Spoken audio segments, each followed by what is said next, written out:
साहब ये फरमाइएगा कि धाती डोर का जो है वो इस्तेमाल हो रहा है और क्या समझते हैं, क्या पैगाम देंगे? एक बड़ी ख़तरनाक चीज़ है सूबे के अंदर जो है। बड़ा सीरियस कंसर्न है और जितना सीवियर क्रैकडाउन विदाउट एक लम्हे की भी कोई कंसेशन रखे तो ये तो मौत का कारोबार है।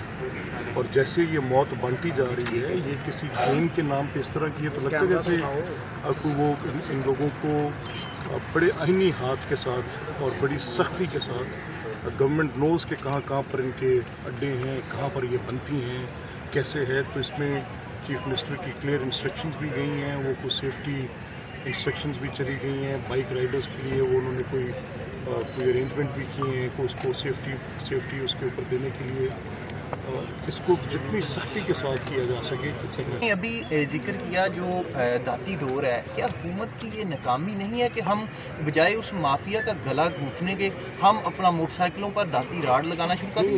हुकूमत की नाकामी है सर? नहीं, ऐसा नहीं है। देखिए, इसको आप मोटर बाइक के ऊपर सेफ्टी प्रिकॉशन आना चाहिए, मेरे ख्याल में तो इससे ज़्यादा आना चाहिए। बाइक राइडर्स जो हैं उनकी हिफाजत के लिए जितने सेफ्टी प्रोटोकॉल्स ऐड ऑन हो सकते हैं वो किए जाने चाहिए। अच्छा, ये ठीक है कि ये गरीब आदमी की सवारी है, मान लिया। पब्लिक ट्रांसपोर्ट को इसने बहुत बड़े नंबर में रिप्लेस किया है। हमारे इलाकों में तो अब गालिबन पब्लिक ट्रांसपोर्ट की एग्जिस्ट नहीं करती और वो सारी की सारी जगह इस टू व्हीलर ने ले ली है। अब उसकी एक सेफ्टी की भी कॉल है और वो सेफ्टी की कॉल आनी चाहिए, जिसमें हेलमेट है, जिसमें अदर गैजेट्स हैं और जिसमें ये इसमें जो धाती तार को रोकने वाला सेफ्टी पोल है, तो वो अच्छी बात है। उसको लगा कर अपनी हिफाजत करके बाहर निकलना चाहिए। तो आप में से कई दोस्त ये इस्तेमाल करते हों, अब मेरे साथ कई दोस्त हैं जो ये इस्तेमाल करते हैं, तो मुनासिब है आप अपनी हिफाजत को इसमें कॉम्प्रोमाइज़ ना करें। और हुकूमत वक्त इसमें मेरी इतला के मुताबिक मुझे एक दो हजरात ने ये बात बताई है कि एक बड़ा ठीक ठाक पुलिस का एक्शन लोगों को पॉइंट आउट करके जो ये मौत का धंधा कर रहे हैं, चीफ मिनिस्टर का रिजॉल्व बड़ा क्लियर है इसमें। उन्होंने बड़ा क्लियरली आपके इल्म में है कि वो जो एक बच्चे का हादसा हुआ वहाँ पर वो खुद कहीं भी हैं और बड़ी क्लियर उन्होंने बात की है। तो दहशतगर्दी की एक लहर आई है मुल्क के अंदर, आप क्या समझते हैं दहशतगर्दी का खात्मा किस तरह करेंगे? आप क्या प्लान होगा आपका? नहीं, देखिए, ये दहशतगर्दी की लहर तो रिटन ऑन द वॉल है, नज़र आ रही है कि कौन से लोग CPEC के ख़िलाफ़ साजिशें कर रहे हैं और कहाँ से हो रही हैं, किस बैरूनी सरजमीन का इस्तेमाल करके वहाँ से ये हमले किए जा रहे हैं। हमारी सिक्योरिटी एजेंसीज केपेबल हैं टू कन्फ्रंट दिस और मुझे पूरा यकीन है कि वो इस मेनेस को इसके साथ पूरा जिस तरह बहादुरी से पहले मुकाबला करते रहे हैं। आप कैसे भी एतराज़ कर लें, जिस तरह से मर्ज़ी कह लें, पॉलिटिकल पार्टीज़ अपनी पोजीशन पे रख के ले जाएं बातें, जजेस के कोई एतराज़ात आ जाएं, कर लें बातें जैसे करते हैं, लेकिन उनकी इस बात को जिसमें वो एक बेमिसाल कुर्बानियाँ देकर एक दुनिया की सबसे बड़ी वॉर ऑन टेरर, मुश्किल तरीन हालात में मोस्ट अनप्रेडिक्टेबल अटैक्स के साथ उसको कन्फ्रंट कर रहे हैं। और जिस तरह की मिसाल ये पाकिस्तान आर्मी और उसके सिक्योरिटी अदारे और उसके इंटेलिजेंस नेटवर्क्स इस मेनेस के ख़िलाफ़ लड़ रहे हैं, जिस तरीके से और जिस तरह से पूरी दुनिया में इसकी मिसाल है।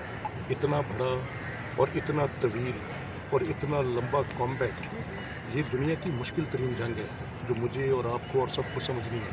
इसमें हॉस्टाइल एजेंसीज़ हैं, इसमें हॉस्टाइल लैंड्स हैं जो आपका और चाइना का ये अरेंजमेंट किसी तरह सैबोटेज करना चाहते हैं।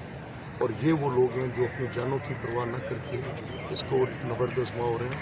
पॉलिटिकल लीडरशिप का रिजॉल्व बड़ा क्लियर है, मिलिट्री लीडरशिप का रिजॉल्व बड़ा क्लियर है। अवाम पाकिस्तान की पूरी सपोर्ट इस जंग में मुकम्मल तौर पे हुकूमत वक्त और अपने इदारों को। इसके ताने बाने अफगानिस्तान से मिलते हैं, इंडिया से मिलते हैं, क्योंकि Pakistan I am in no position, मैं आपके साथ मैं नेमिंग नहीं कर सकता। वो जिनकी जिम्मेदारी है वो बताएंगे, जिनकी जिम्मेदारी है दे विल टॉक, वो बात करेंगे, क्योंकि ये हसास मामलात हैं, इस पे नाम लेने की ज़रूरत है। सेनेट के इंतखाब में आपने किरदार अदा किया, बिला मुकाबला के लिए दोनों जमातों को जो है एक पेज पे लाए हैं। अच्छा, नहीं, देखिए, मैं 5 नशिस्तों पे भी ये है। ऑनेस्टली स्पीकिंग, मैं इस चीज़ का एडवोकेट हूँ कि ये जो जब परवेज़ इलाही साहब थे तब भी हमने उनसे कहा कि देखिए, नंबर ऑफ़ सीट्स मैथमेटिक्स है।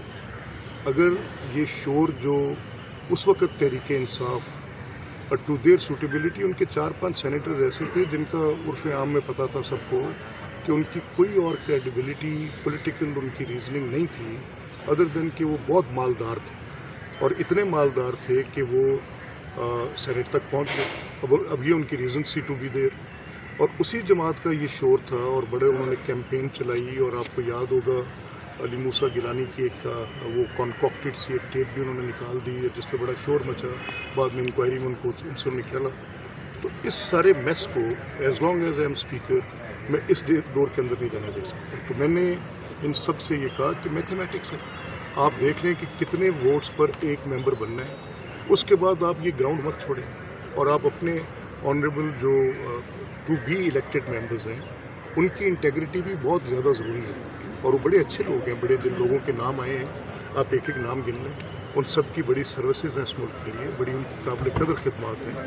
ابھی اس میں میرا یہ خیال ہے کہ یہ اچھا اور بہتر فیصلہ ہے. یہ مذہب اپنی اتحادی جماعت جو پیپلز پارٹی ہے وہ خواتین نشست پر سیم پیج پہ نہیں آ سکی، وہ آمنے سامنے ہو گئے نون لیگ کے ساتھ. دیکھیں میرا یہ خیال ہے کہ بالکل ایسی بات نہیں ہے. پیپلز پارٹی گورنمنٹ کے ساتھ پوری طرح سے ان فل سپورٹ کھڑی ہے.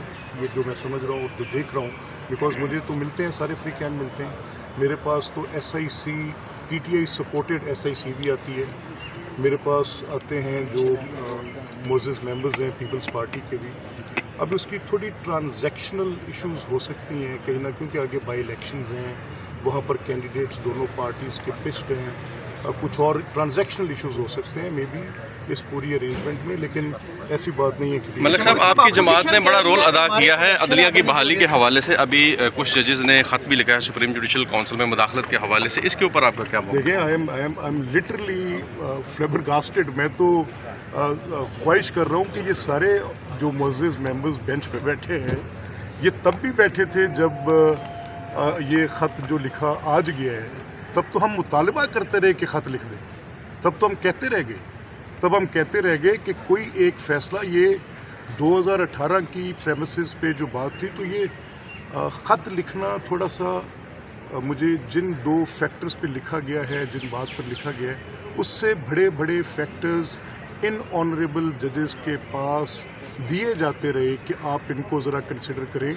جب شوکت صدیقی بولے تھے تو وہ بولنا تھوڑا تھا، تب یہ خط کیوں نہیں لکھے گئے، تب یہ باقی حضرات کہاں پہ تھے؟ اور آج وہ کون سی direct they are members sitting on the bench.